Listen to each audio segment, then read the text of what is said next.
Чернігів дочекався свята та ще й справжньої зими. Ми стоїмо у самому серці Чернігова, де ось-ось має засяяти головна ялинка міста. Цьогоріч мерія пропонує новий формат святкувань, які стартують у сфері Богдана Хмельницького, тож біжимо туди, аби нічого не прогавити. Сквер Богдана Хмельницького виглядав, наче затишний казковий простір, засипані снігом ялинки, яскрава ілюмінація, людяні фонтани. Чарівну атмосферу доповнювали живі дзвони біля П'ятницької церкви і спів різдвяних пісень. Радуйся, Діво, радуйся, радуйся, радуйся, радуйся з дивою.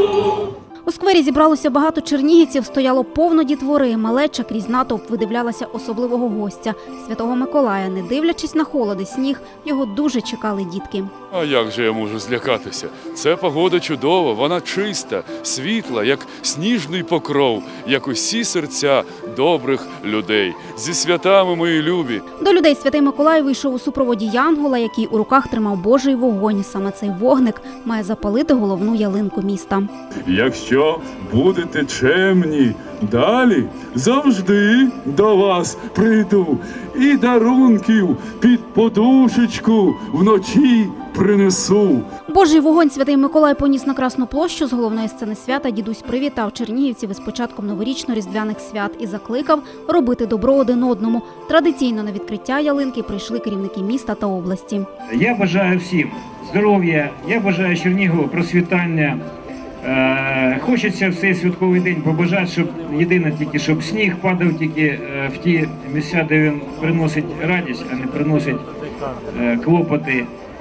Щоб все було добре в нас, щоб місто мало майбутнє, місто розвивалося. У наступному році хочу побажати всім нам миру, щоб наша країна отримала все-таки довгоочікуваний мир. Добра, мира, благополуччя і Божого благословення всім родинам Чернігівщини. Після гучних привітань зі сцени чернігівську ялинку нарешті прикрасили вогнями.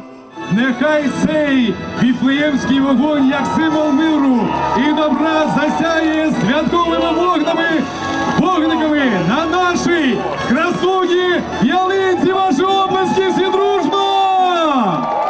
Весь Чернігів! Мені понравилось. Лучше, чем в Києві. Я у шоці. Я дуже чекаю цього свята і хотів побачити, як ялинка буде запалювати своїми яскравими вогниками.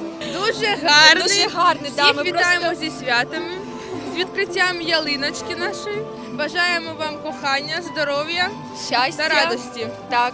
Наша сім'я ждет Святого Николая и елки. Чтобы все были здоровы, счастливые, и все всегда были жизнерадостны, с хорошим настроением, как сейчас вот все люди с улыбками и с приятными впечатлениями. Відсьогодні на Красній площі запрацювало казкове містечко. Цілий місяць серце Чернігова стане головним майданчиком новорічних і різдвяних ярмарків та гулянь. Тут відкриють ковзанку і цілий місяць працюватимуть локації для фото. Одна з них вже стала популярною серед чернігівців. Ось цей олень з Лапландії.